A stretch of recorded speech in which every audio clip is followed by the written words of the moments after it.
Bonjour à tous, Shalom, Alléluia. Que la paix du Seigneur, Yehoshua Mashiach, soit sur vous au nom de Jésus-Christ, en son nom. Alléluia. Voilà. J'aimerais aujourd'hui partager un sujet, ça fait un bon moment que j'avais vraiment envie de le partager. Voilà. Le Seigneur m'avait fait grâce de recevoir ceci, il y a quelque temps, de le partager avec une sœur dans le Seigneur, Alléluia. Donc ça fait un moment que j'avais envie de le partager. Je vais parler du ministère du Seigneur et notamment donc celui, la raison pour laquelle il est venu. Nous savons tous qu'il est venu pour donner sa vie, bien évidemment. Voilà, afin que nous recevions le salut en abondance, la délivrance avec abondance, bien évidemment.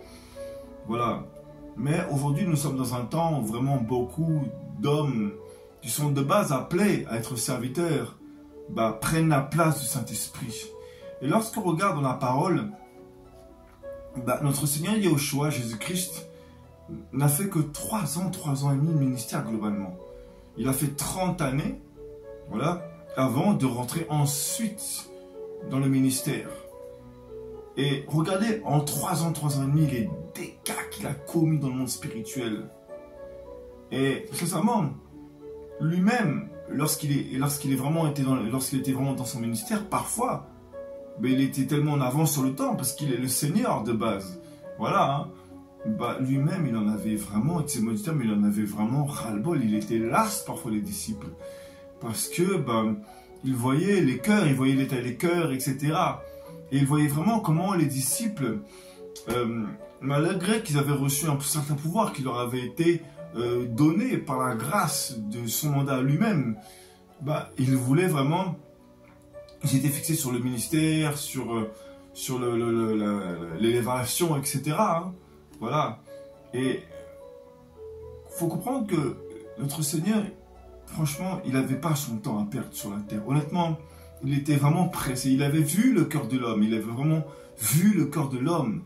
C'est pour ça qu'il avait décidé déjà, le décret avait déjà été donné, qu'il soit le sacrifice, l'agneau immolé. Voilà pour nos péchés. Et...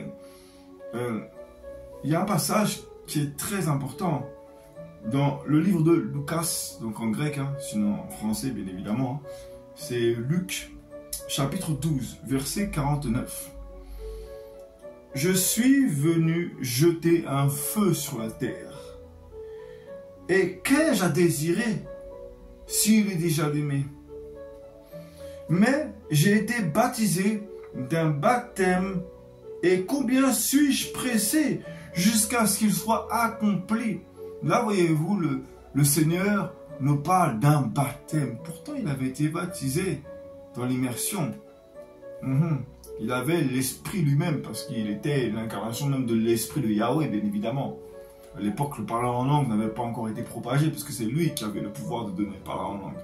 Bien évidemment, il fallait que son sacrifice soit accompli. Voilà, il fallait vraiment que l'œuvre soit accomplie. Voilà. Mais il dit, je suis venu jeter un feu sur la terre. Voilà.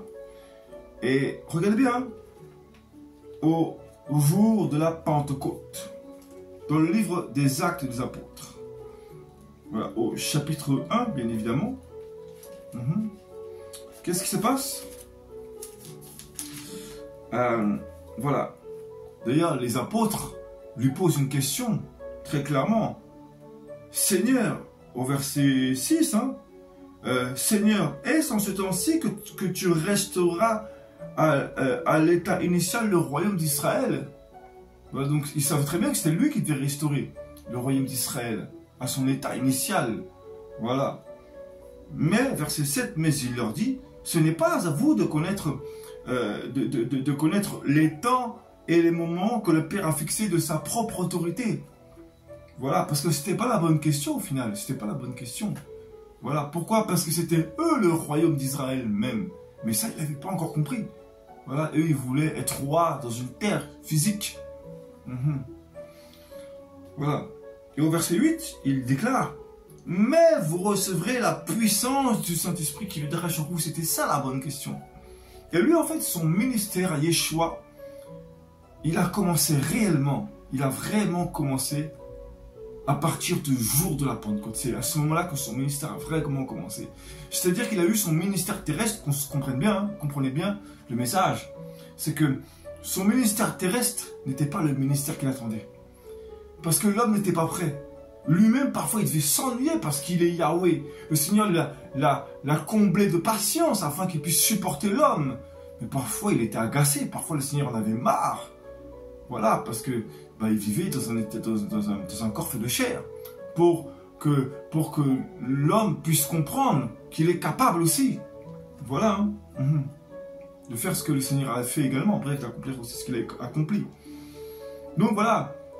À partir de Yeshua, de la résurrection, donc du jour de la Pentecôte, du feu de la Pentecôte, c'est à partir de ce moment-là que le ministère de Yeshua a vraiment pu commencer, débuter le ministère que lui, il attendait, le ministère le plus important qui lui a été donné, celui de dominer sur tout l'univers entier, sur toute la création, voilà, et d'utiliser l'homme afin qu'il se rende compte du pouvoir qu'il a reçu.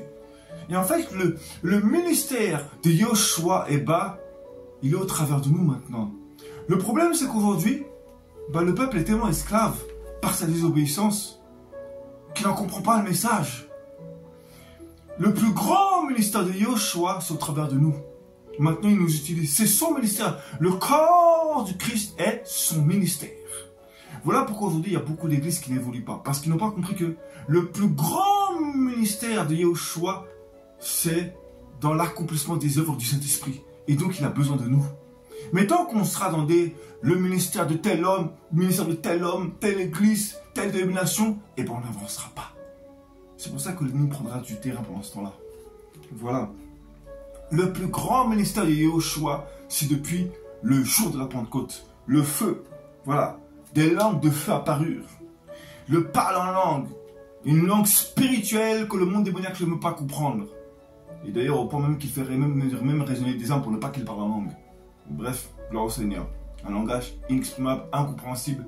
Et c'est le Seigneur qui prie à la place de l'homme pour que lui-même demande les prières qui sont efficaces et que le Seigneur attend de lui. C'est ça le grand ministère, le Saint-Esprit.